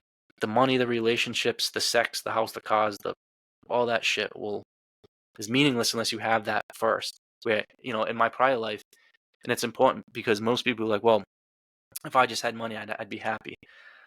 I mean, I've made millions. I've owned 15 houses in my life to now being homeless. I've had dream cars. I've traveled the world. I guarantee that shit does not make you happy. It's nice. It allows freedom. And now, if and when I get that money again, I'll be able to have so much more impact on the world, and it won't be a $6,000 cooktop. It won't be whatever, the stupid shit that I used to spend my fucking money on. But yeah, it's just follow your heart, and that's the easiest thing to do. It keeps you true. You never have to worry about worrying about a lie, because you never tell one. You never have to worry about having somebody say you treat me like a piece of shit, because you treat everybody beautifully. You never have to worry, it's like being caught about talking shit about somebody behind their back, because you just don't do it. It's a very easy way to live. Like, you don't have to worry about, oh, fuck, if my kids catch me doing this. Well, if you have to worry about your kids catch you doing something, then maybe you need to look at yourself in the fucking mirror. And I guarantee you, once again, on an eighth of shrooms, if you're worrying about hiding cigarettes from your kids, and I'm not saying, like, whatever, if that's what you're doing, or that, like, but you're going to have a real conversation with yourself where you're either going to tell your kids, hey, listen, dad smokes and this is what I'm going to do, and please give me my space, or you're going to be like, oh shit, I'm going to quit. But you're not going to try to play this game of, well, I think I'll hide it, and I'll, like, all of that shit. And then maybe that's a very specific example for somebody, but like all of that fake shit just gets completely wiped out. But it makes it, like I said, easier to do everything, because you're not trying to be something fake. You're just going with what your heart tells you. Yeah, man. Yeah, I feel you on that for sure. Fuck yeah, makes it easy. Yeah, yeah. Better than, like I said, dousing it in booze or prescription pills or just negative, self-defeating, self-destructive shit. Go to the gym, do ice baths, meditate. That's definitely better. Yes. And have sex on DMT if you can. At least once. You gotta try it Well, at least once. Yes. That's awesome. I give out my email in the book. If you have any questions, I can maybe guide you along your way. Yeah. Excuse me. I like to say, I'll try anything once, twice, just to make sure. That's true. Yeah. So, but Adam, my favorite closing question that I like to ask people are you finding fulfillment in the path you're finding? Which I already know the answer to, but are you finding fulfillment in the path you're walking right now? 100%, where it's goosebump inducing. It's electrifying, where I'm up every morning at 4 a.m. without an alarm clock, where I find dozens of synchronicities every day. I have no doubt that I am on the right path. Now, knowing that it's a crooked, fucked up, gnarly path, I mean, but that's the point, is I'm not trying to straighten out my path. I'm not trying to make it look like anybody else's path. I'm not trying to follow anybody else's playbook. And because of that, I'm really happy. I'm truly happy. And yeah, it's so great to be able to be comfortable in your own skin, knowing that before I was fake in a lot of ways. Even though I was successful on paper, and I played a good actor. Where now, but a lot of people, including the women I was with, saw through that bullshit and saw through it pretty quickly. Where now I can say that I'm truly playing the role of myself. And the beautiful thing is I know it's going to offend some people. I know my lifestyle is not going to be for everybody. I know my journey isn't going to be for everybody, and I'm 100% okay with that. People listen to this and think I'm a fucking douche. Cool, like, and whatever. You're welcome to think that. But I know that there'll be some people that are like, cool, I want him part of my misfit tribe, and he's welcome on my island, and I think his input can help. And for those people, I want to be a part of that island, because I know how important it was. And as we kind of get ready to wrap up the interview, I ended my book with the chapter "Love Thy Neighbor," and it's, you know, crazy because how everything came full circle to hating myself and hating all of my neighbors and everybody, to then saying that.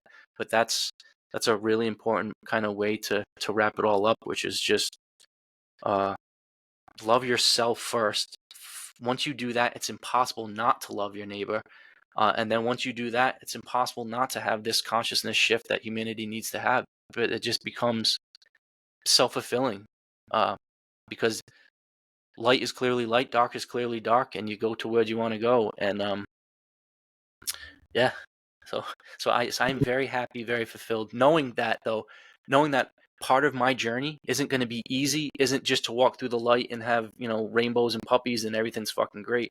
I know that I'm signing up to do some hard work, and I'm going to have some hardcore fucking battles, and I know I'm still not done getting scarred up and burnt, and I'm sure I'll have more tattoos next time that dictate some of the other gnarly shit I've been through. But I'm leaning into that. I don't want the white picket fence and the easy cushy job and the life insurance and the health insurance and the fuck that shit. I want to go to Monroe Institute. I want to drive to California. I want to explore the fucking world. Good, man. Good. I like it. Well, And I want to first of try all, your blueberry hot sauce, which sounds extremely blueberry. interesting. Yeah, this seems to be the favorite right now. But yeah, I'll send you some. I'll send you all 4. I know how to get some. I'll happily support you with buying it. Oh, okay. No, and but you know, but actually, in a great way to throw a little bit of promotion towards you, the fact that not only have the balls, not that it's some crazy thing, but to put your name, energy, and effort into a hot sauce, and then to make it cool. That's and as somebody that's promoting and selling stuff, like the fact that that can go into all these cool little niche stores up and down the Maine coast, the fact that it's hitting on so many cool shit, like really appreciate what you're doing with it. And then now to take that to the next level with the coffee, it's like, yeah, fuck yeah, like I understand where that's going. And it's like, but to have, again, the balls to put it out there. And if it takes off, awesome. If it doesn't, awesome. But either way, you got something to be proud of that is something that you can stand behind. And that is again, leaving your personal stamp is what the world needs, not perfection or not whatever. Get in line with the next, or be the next cog. It's to truly be the best Kevin you can be, and that's going to be a weird ass mofo, and that's great, because then whatever, you know, then you connect with people like me, and then we get a bigger tribe. Yes. Oh man, thank you so much. That means a lot to me. You know, when I first started all of it, I was just like, man, I don't know, because I was making it for myself, really. And when I started putting it out for people to buy, I was not expecting to make other flavors. So I don't know. It's been an awesome journey, and then to be able to start a coffee company has been pretty fucking wild. I never thought I would do that. Like there's a lot of things that this podcast has opened doors to. I'm actually in talks with a supplement company as well. So I might have a supplement line soon, like protein, creatine. As you know, there's they got the mushroom vitamins and stuff like that for like cognitive focus and stuff like that, which will be interesting. I'm hoping to put that all together soon too. But man, it's just it's been a blessing, you know. And you like you talk about like being yourself and stuff like that. You know, you open up doors, and that's been what's happening for myself. And Not think that about I'm just what like you're making learning. Uber money or anything, but yeah, But and you're learn learning and about how do you keep it from rotting, what bottle to use, what type of adhesive on the label, how do you package it, how do you distribute it, like where 2, 3, 4, 5 years from now, everything you're learning is going to somehow come together in this beautiful thing where whether you get bought out by a big company or whether, who knows, but it's like I'm excited for you because like I've owned multiple businesses. I've tried a bunch of shit. Like right now I'm kind of on this exciting thing, you know, promoting the book. But like I can put myself in your shoes to be like, yeah, like any day there could be an amazing door that I could walk through. Any day I could get an email or a phone call that's like, this shit's blowing up. Or it's going to be like, no, not only in the little, hobby stores on the main streets, but fuck, this is going to go into Hannaford's. Or this is like, and like it's exciting. But you don't know unless you put it out there. You don't know unless you don't ask. And it's very powerful to put your ask out to the universe, because that's where manifesting your reality and the power of attraction and all that shit, it's real. I mean, there's some fluff based around the movies and stuff like that, but that stuff is real. And we may not see exactly how it's going to pan out right now, but I think it's, like I said, it's awesome that you're not planting one seed and saying, oh, I hope this grows, or I got to do, like, it's just, hey, scatter this shit, fucking see what happens. But it's going to be my own decision on how my life goes, not somebody else's. Yes. On Absolutely. that note, are those available in stores, or is it just through your website? The hot sauce is just the website. Well, actually, the hot sauce and the coffee are just the website as of right Because now. yeah, but maybe off topic fucking conversation, but like I found with me trying to go to all these like smaller bookstores and just like smaller shops like that and interacting with the shop owners, they're dying for content. They're dying for things to put. They're looking for stuff. It's not like, oh, woe is me, can you please buy my product? If you go there and be like, listen, anybody driving through the coast of Maine, which is a national attraction, every store they go to, they're trying to bring back something from the road trip, something to give to their friends, something to whatever. And you get a cool bottle of hot sauce with Maine blueberries with a cool label that's a couple $1 premium than regular hot sauce. That's a fucking winner. And I say that only because I feel like you'd get a very positive response promoting that as not only a quality, food ingredient, but also something that they can easily sell at a profit. I'm just saying, like, it's exciting because I think you get something that could be sold and marketed easily, especially because you're in Maine and because of all the traffic that goes through there that aren't Maine people.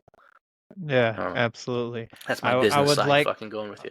No, I hear you. I wish they didn't come to Maine, but that's just me being a local, Well, I just went to Booth Bay Harbor. I just went to Bar Harbor this year. Oh wow. I go to Algonquin all the time, so I'm one of those guys. But I'm from New England, so maybe it's not that bad if I'm from Rhode Island, right? No, it's not that bad. It's not that bad at all. But man, Adam, this was a fantastic conversation, very mind opening. I didn't know a whole lot about DMT, and your book has opened my eyes a lot, and getting to talk to you about it has been amazing. This conversation had me, smiling, feeling happy. You made me cry a little bit. I teared up there when you were telling your story from at the beginning there.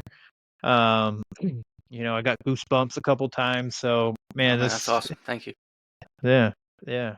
I mean, I hope your book does well.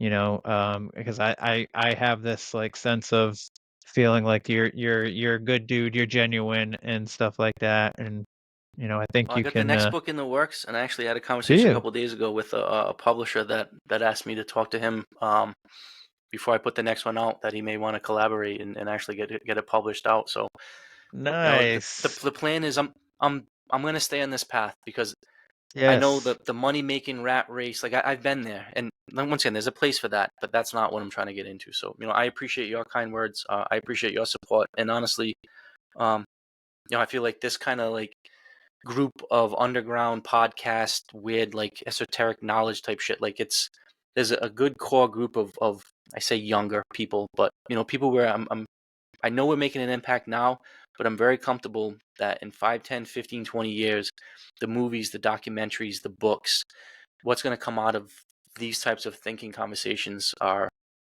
the information is going to be very important. And whatever small part you and I can do, and I'll certainly help spread your message, and obviously you're helping spread mine. I think we just keep doing it, and I think the collaborations are going to be fun as fuck. Because like even the cool people I've met, people even through your show, like actually I reached out to Brad because of listening to him on your show, and it's like what that connection alone, is awesome. And it's like that can just keep happening, and I'm excited to see where those tangential branches all end up, kind of what fruit they bear, so to speak. But Yeah. I'm gonna keep doing my part, and I'll keep you informed.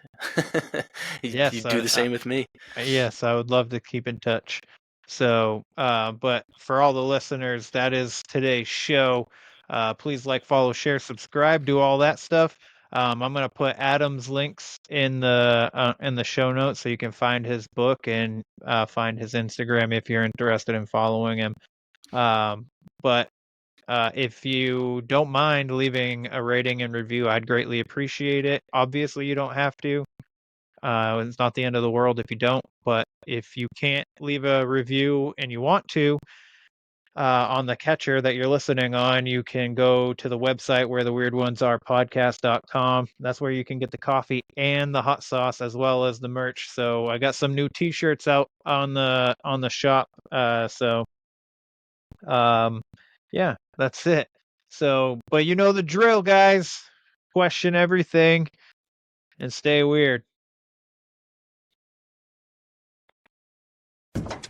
This concludes our broadcast day. Click.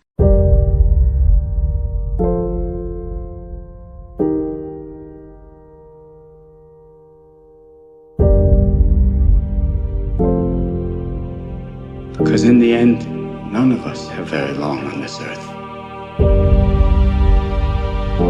Life is fleeting. And if you're ever distressed, cast your eyes to the summer sky, when the stars are strung across the velvety night, and when a shooting star streaks through the blackness, turning night into day. Make a wish.